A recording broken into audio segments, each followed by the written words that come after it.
Let me begin with a question that might shake the way you've always looked at your financial life. What if money itself isn't your real problem? What if the real challenge lies in the way you think about money? Here's the truth. Most people, wealthy individuals, aren't rich because of luck or because they stumbled onto some secret formula. They've simply been trained to think about money from a completely different perspective. That's the real game changer. Most people spend their entire lives chasing after money, using the exact same mindset that keeps them stuck paycheck to paycheck, stressed, and scrambling. That's the heartbreaking part. It's not the hours you put in. It's not how hard you hustle. It's how your mind has been programmed to approach money in the first place.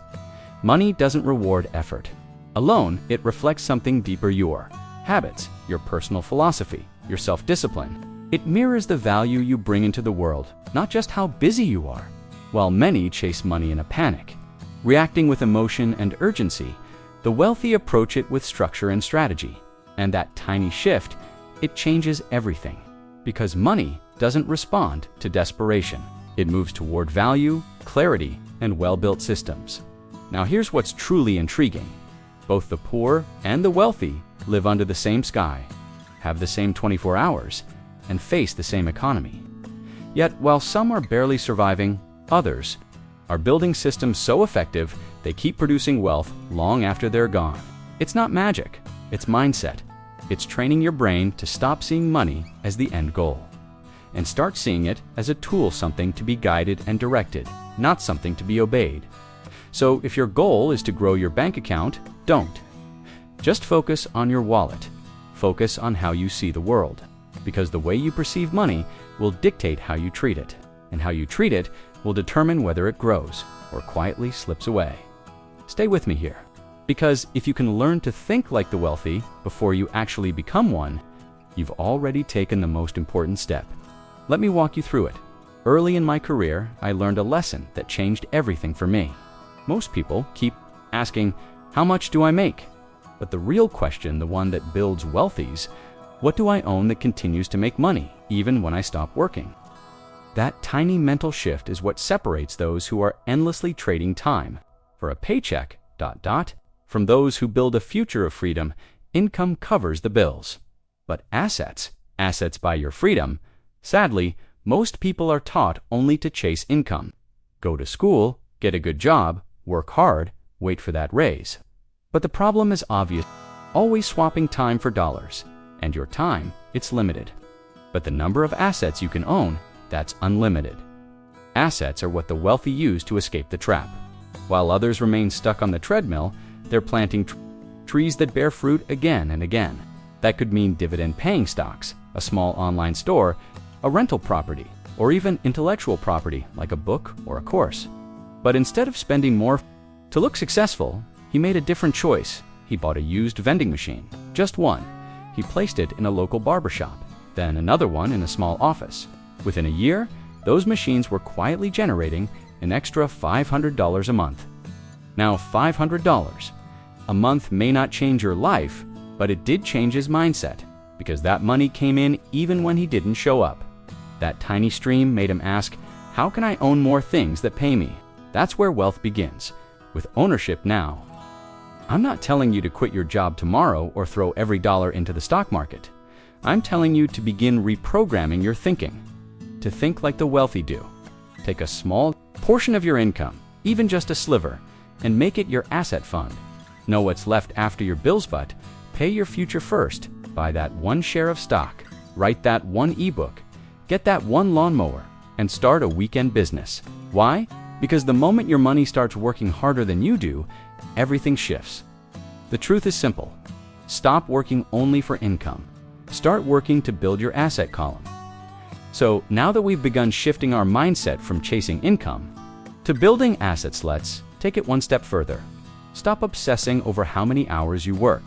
Instead, ask yourself, what kind of value am I bringing to the table? The reality is, the marketplace doesn't really care how exhausted you are or how packed your schedule looks. It's not interested in your effort. It's interested in your impact. The market doesn't reward hours. It rewards results. It's not about the time you clock in, but the transformation you deliver. That's the critical difference between being paid like everyone else and being paid like the wealthy, I remember when I first stepped into the world of business. A mentor of mine looked me straight in the eyes and said something I'll never forget. If you want to make more, become more. At the time, I didn't fully understand it, but over the years, it became crystal clear. He wasn't telling me to work longer hours or hustle harder. He was telling me to become more valuable. And the beautiful thing about value, unlike time, it has no ceiling. It can grow and expand as far as you're willing to develop yourself. You could spend 10 hours doing average work, or you could spend just 1 hour creating something extraordinary. And guess what? That one extraordinary hour will always earn more if it creates change, improves lives, or solves real problems. Let me share a quick story. There was a young man I knew who started off mowing lawns. Like most people, he charged by the hour $10 here, $15 there. But eventually, he realized his income had a ceiling. He was stuck inside the limitations of the clock dot, so he shifted his thinking. He stopped selling hours and started selling outcomes. He offered monthly plans. He added services like flower bed care, weed control, seasonal packages. He turned lawn care into a results-based service. The change was incredible. Instead of charging by the hour, he now charged for peace of mind, for a consistently beautiful lawn. His clients no longer cared how long he worked, they just saw the value. He doubled his income without doubling his time. That's how the wealthy think. They ask, how can I create more value in less time? They don't just work harder, they work smarter. They solve bigger problems. They sharpen their skills. They track results. They know how many clients they keep, how much money they help others save, how much growth they generate. Because here's the truth. When you're the reason something grows, people will happily pay for that. Not by the hour, by the outcome. Can start this mindset shift today. Ask yourself, what do I know, or what can I learn that solves a problem? What skill can I refine until it becomes exceptional? What measurable result can I help someone achieve? And once you find that, stop measuring your value by time. Start measuring it by transformation. Time is finite, but value is limitless. You shift from earning by the hour to earning by impact. You've officially stepped into the wealth mindset. Let's take it further. Most people see a budget as a restriction, a way to stretch their dollars just enough to survive the month. But that's not how the wealthy see it. For them, a budget isn't a limitation. It's a blueprint. It's a vision board made of numbers. It's not about barely getting by, it's about living with purpose and clarity. A poor mindset spends money and just hopes things work out. A wealthy mindset gives every dollar a job. Because money without direction, it always disappears. In my early days, when I started to earn a little, I used to believe budgets were only for people with less. But I quickly realized it's the people who don't budget that usually stay stuck with less. So, I made a shift. I created a rule for myself. 10% of every dollar went straight into investments. Another 10% was for personal growth books, courses, coaching. The rest had to fit beneath that dot. That meant I skipped the new car, passed on the fancy dinners. But every dollar spent on learning and every dollar planted into an asset wasn't spending, it was building. And over time, the results started compounding. That 10% invested began earning returns I could never match with effort alone. And the money I poured into my mind, that was the real breakthrough. I began thinking clearer, solving faster, negotiating stronger, leading better. That's a kind of return no stock can match. You see, most people budget around bills. The wealthy budget around freedom. If financial independence is your goal, then your budget needs to reflect that goal. Your future can't be built on leftovers. It needs your best planning now. So don't just ask, what's my rent? Ask, what's my freedom fund? Don't just track what you owe, track how much you're growing. Let your money reflect who you're becoming, not just what you're trying to survive. Because in the end, it's not about how much you make. It's about how much you keep, where you place it, and whether your money is quietly working for you behind the scenes. Budget not just to live but to elevate. The real shift in my life began the moment I stopped wondering where my money went, started telling it where to go. I gave each dollar a job. Some of them were delegated to by me more time by outsourcing tasks that didn't need my personal attention. Some dollars were set aside for books, courses, and mentorship stools. That would sharpen my thinking.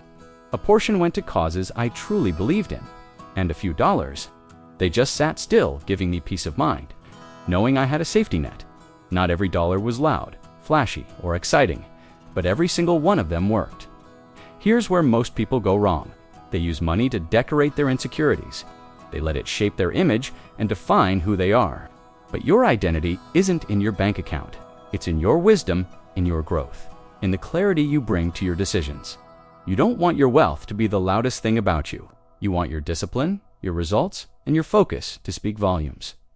So, before you make your next purchase, pause and ask yourself, is this making me stronger or just making me look richer to people who don't pay my bills? Money should serve your mission, not your ego. Use it to build something real, not broadcast a lifestyle. Because the richest lives aren't the ones with the flashiest toys. They're the ones quietly crafting freedom. Brick by brick, one of the most powerful lessons I ever learned about money was this: wealth doesn't grow in the buying. It grows in the waiting. But sadly, many people never see that growth. Why? Because they trade their future for a fleeting feeling. They confuse urgency with importance. They spend money not to get better, but to feel better right now. The wealthy, they think differently. They train their minds in delayed gratification, not as punishment, but as power. In my own journey, I created a rule. Whenever I wanted to buy something outside my essentials, I waited 24 hours. That simple delay saved me thousands over time. I called it my cooling off period, because here's the thing: most of what feels urgent today won't even feel relevant tomorrow. Cravings fade. Clarity, peace, progress. I've met high earners who stay broke not because they don't make enough. And if you don't have a compelling long-term goal, waiting feels like deprivation. Why you need to fall in love with your future more than your feelings. Visualize it. Picture the assets your money could build. Imagine the peace it could buy. Feel the freedom it could unlock. Wealthy people don't get excited about spending. They get excited watching their money grow while they sleep. There was a year in my life when I stood at a crossroads. I could either splurge on a luxury car or invest in a small business. The car would have turned heads, but the business, it gave me ownership, equity, and a steady monthly return. That one choice didn't just pay for several cars down the road, it bought me time, flexibility, and freedom. That's the difference. Learn to fall in love with the harvest, not just the impulse. Because discipline isn't about saying no, it's about knowing where you're going. When you train yourself to pause before spending, you're not depriving yourself, you're directing your life. You stop burning money and start planting it. And just like seeds, what you plant doesn't bloom instantly. But one day, it feeds you not just financially, but emotionally, spiritually, and personally. So the next time you feel that itch to spend, remember this: the biggest breakthroughs often come from one simple pause. And here's another secret. Money is like any other subject in school. You don't have to be born knowing it. You can learn it. The real gap between the wealthy and the broke isn't intelligence, it's instruction. People who stay broke wait for financial literacy to come to them. But the wealthy, they chase it. They become lifelong students of wealth. Just like any subject, money has its own vocabulary, its own formulas, its own strategies. And once you start learning them, the game changes. I didn't grow up understanding finance. I thought money was just about earning and spending. No one taught me about compound interest, asset allocation, or inflation.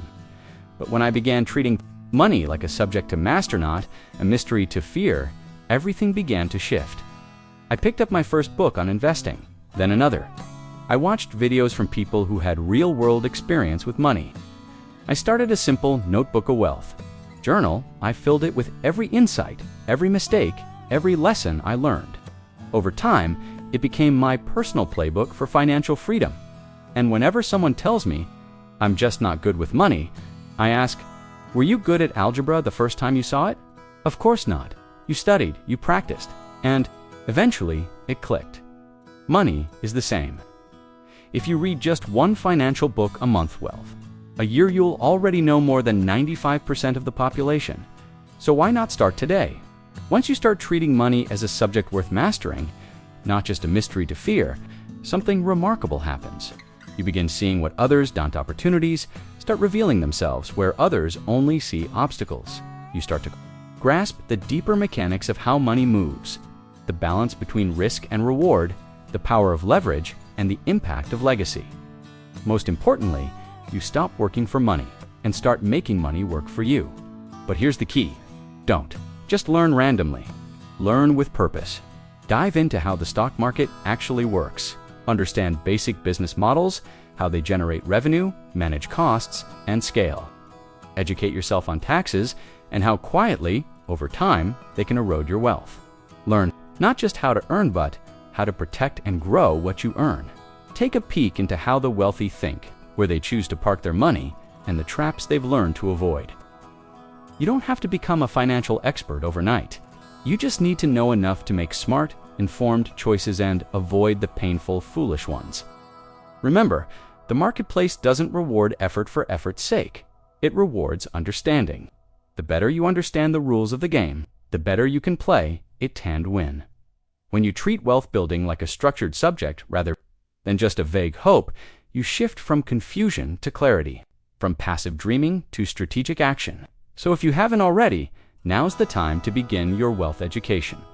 Make money your curriculum. If you do, one day you'll graduate into a life that most people only fantasize about. But here's one subtle danger you need to watch for. Lifestyle inflation. It's one of the sneakiest forces that quietly pulls people backward. You start making more money, and without even realizing it, the car gets a little flashier, the wardrobe gets more expensive, dinners out become more frequent. Soon enough, all the extra income is going to end you're back to square one.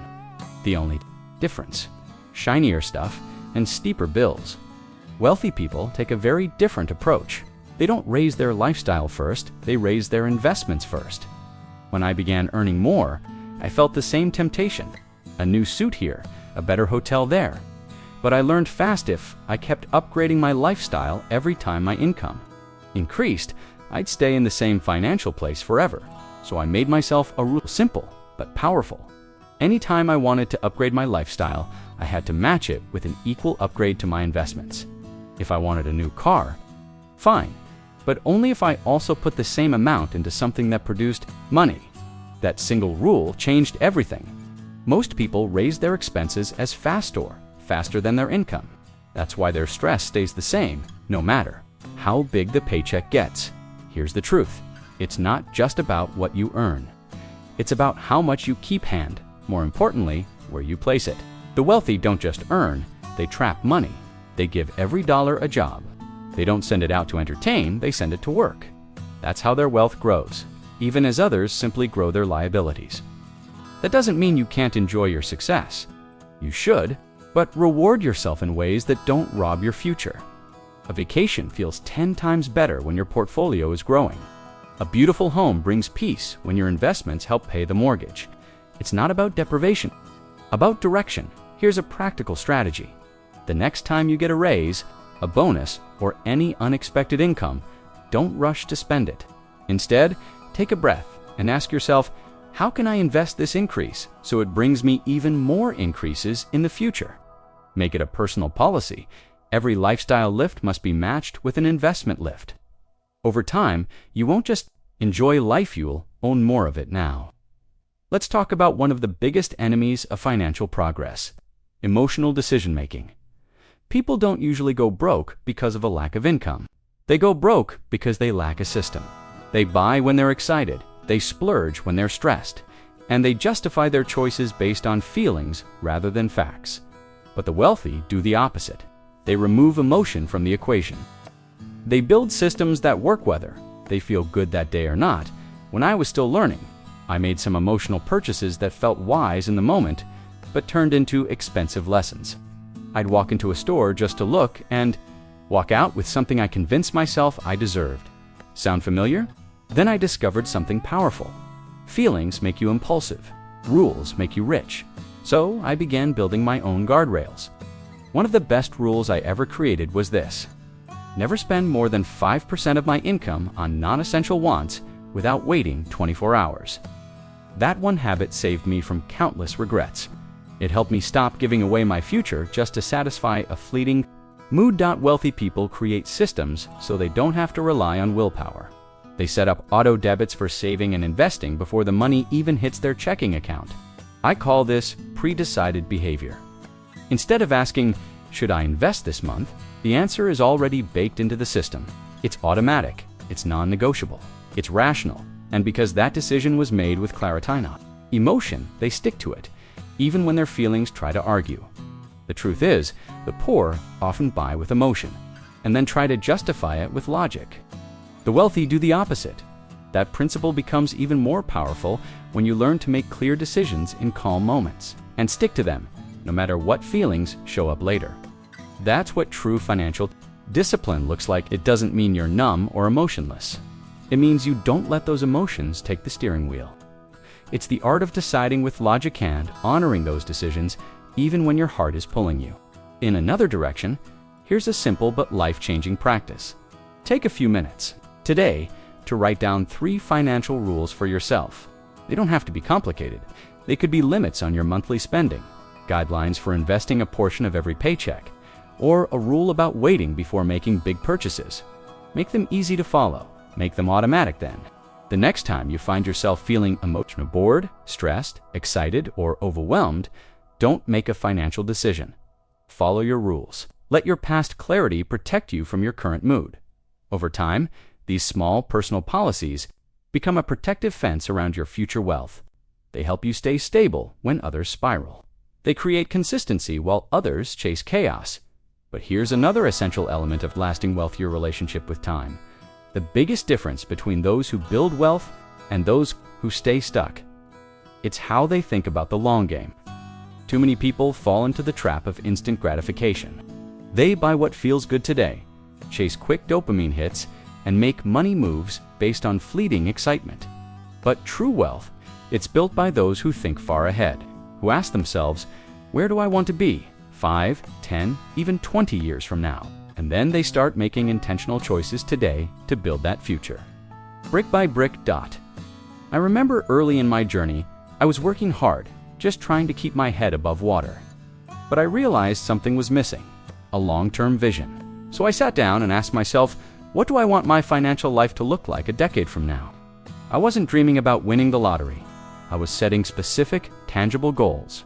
I wrote down the kind of income I wanted to generate, the assets I hoped to own, and the freedom I wanted to create for myself and my family. That 10-year vision became my compass. It gave direction to my days. From there, I discovered the power of reverse engineering. I took that big vision and worked backwards. What would I need to accomplish this year to stay on track? What habits would I need to build this month? What choices would I need to make this week to move closer to that goal? And suddenly, a tempting purchase that might have felt fun in the moment didn't align with my bigger plan. I asked myself, will this decision still make sense 5 years from now? If the answer was no, I walked away. That's the mindset shift. Wealth isn't built by gamblers chasing quick wins. It's built by builders, people who plant seeds and tend to them with patience and care. Builders know the harvest doesn't come overnight, but it will come. The long-term thinker doesn't just dream, they plan. They understand that the power of compounding, whether in wealth, skills, or relationships over time. A strong long-term vision shields you from emotional spending. It drowns out the noise of market hype and peer pressure.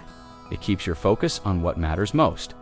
So here's your next step. Take a few quiet minutes and write down your 10-year financial vision.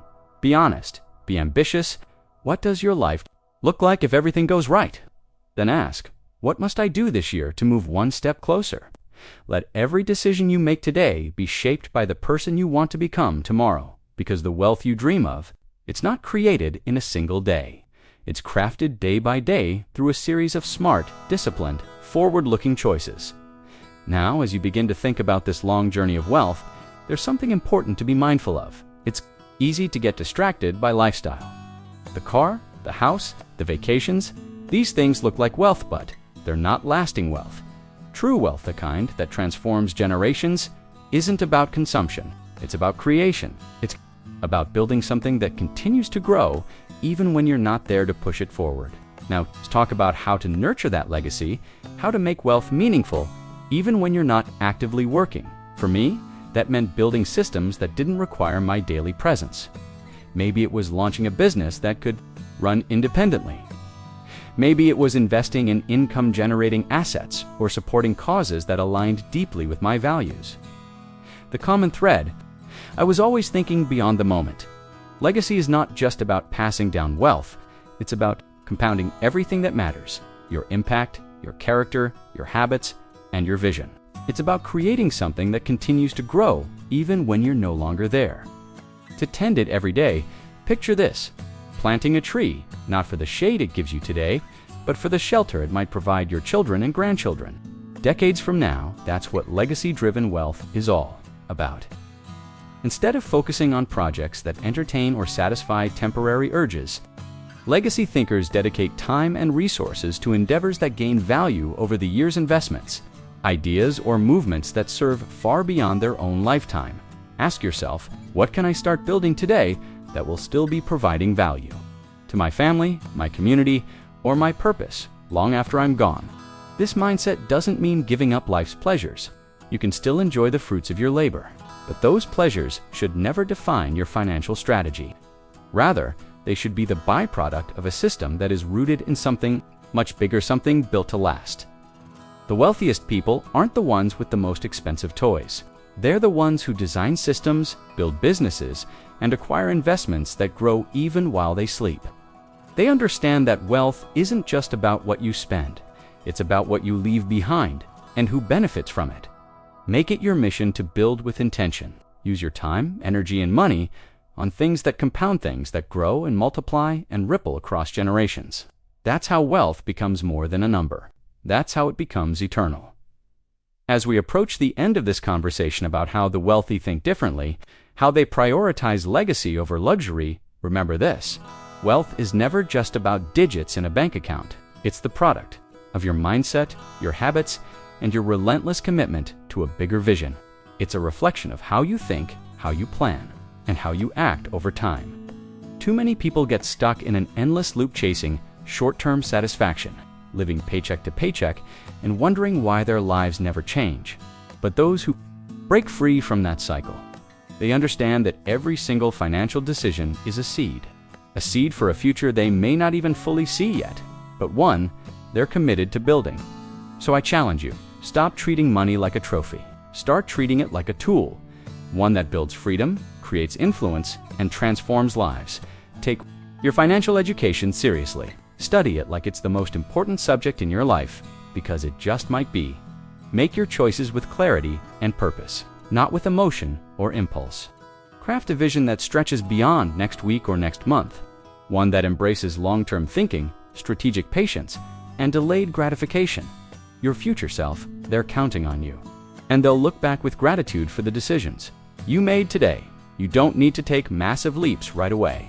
Start small, but start with intention. Budget with purpose. Invest consistently. Set clear financial targets and revisit them often. Surround yourself with people and ideas that expand your thinking. Guard your focus from distractions that whisper scarcity and limitation, because ultimately, the gap between those who remain stuck and those who build extraordinary wealth comes down to how they think and act every single day. Don't wait for a perfect moment or a lucky break. The power to rewrite your financial story is already in your hands. Choose today to think like the wealthy. Speak with conviction. Act with bold purpose. Your legacy begins now. So take that next step, because your future is waiting and it will thank you. So now we've reached the end of this journey. But in many ways, it's just the beginning. You've learned how the wealthy think differently, how they build systems instead of chasing paychecks, how they value purpose over impulse, how they create legacy, not just income, but remember, all the knowledge in the world means nothing if it stays in your head. It's what you do next that counts. Your financial future isn't determined by your past. It's shaped by the tiny decisions you make starting today. The way you budget, the way you invest, the way you think when no one's watching. Wealth doesn't arrive in a moment. It's built step by step, thought by thought, action by action. So take that first step, however small. Create your vision. Write down your rules. Study your finances. Begin the process of becoming the kind of person who builds wealth, not just for themselves, but for generations to come. Because in the end, it's not just about the money, it's about freedom, it's about impact, It's about becoming the person who refuses to settle and dares to build a life that matters. Legacy doesn't start someday. It starts now. So the only question left is, what will you do with what you've just learned?